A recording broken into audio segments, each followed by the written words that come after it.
Si le cafard, ou blatte, est perçu comme un nuisible dans nos cuisines, il est pourtant un acteur écologique indispensable dans la nature.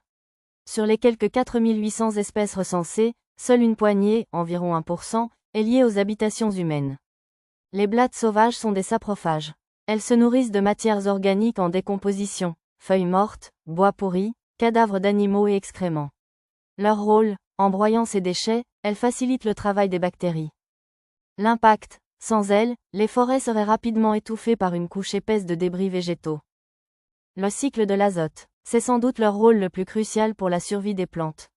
Les blattes consomment des matières riches en azote. Elles libèrent cet azote dans le sol via leurs excréments, fientes.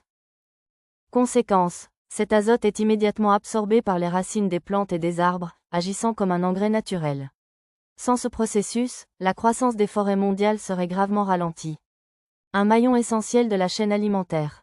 Les cafards sont une source de protéines et de graisses abondantes pour une multitude d'espèces.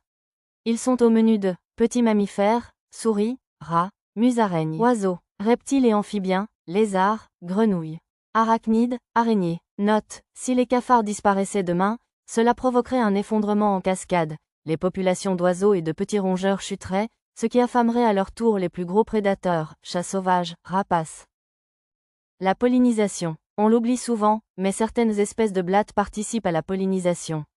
En se déplaçant de fleur en fleur pour se nourrir de nectar, elles transportent du pollen sur leur corps velu, aidant ainsi à la reproduction de certaines plantes tropicales.